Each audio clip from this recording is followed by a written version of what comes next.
Paul Ryan just publicly shot down Trump's midterm election vow to end birthright citizenship.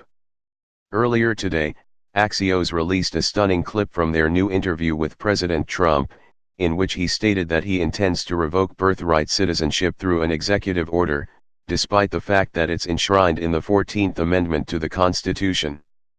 Under the 14th Amendment to the Constitution, all persons born or naturalized in the United States, and subject to the jurisdiction thereof, are citizens of the United States and of the state wherein they reside.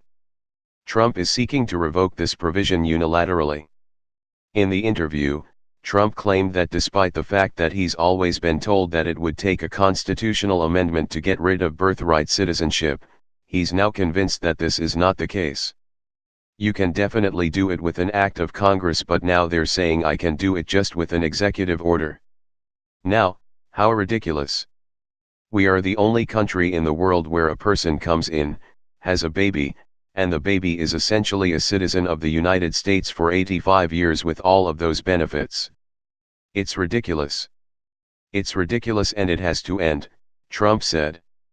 The plot is nothing more than a transparent attempt to rile up his racist base in advance of next week's midterm elections.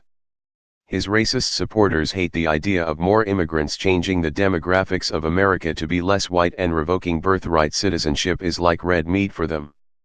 Moreover, Trump is completely lying with his claim that the US is the only country to offer citizenship to anyone born within its borders, with nearly every country in the Western Hemisphere offering the same right, including Canada, Mexico, and Brazil.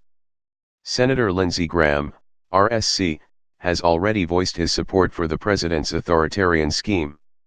The opportunistic senator, now completely devoid of anything even vaguely resembling dignity, ran to Twitter to praise it before announcing that he would personally introduce legislation to revoke birthright citizenship. Now, Speaker of the House Paul Ryan, RWI, come out in public opposition to Trump's claim, a surprising move from the normally spineless Ryan. Well, you obviously cannot do that. You cannot end birthright citizenship with an executive order, Ryan said to radio station WVLK according to Politico. You know, as a conservative, I'm a believer in following the plain text of the Constitution, and I think in this case the 14th Amendment is pretty clear, and that would involve a very, very lengthy constitutional process. But where we obviously totally agree with the president is getting at the root issue here, which is unchecked illegal immigration, Ryan added. It remains to be seen whether Ryan will actually stand up to Trump in practice, but given his cowardly, obsequious track record, it would hardly be surprising if he eventually caves and throws his support behind the blatantly racist scheme. In either case, this entire disgusting discourse is proof enough that Republicans do not belong in power.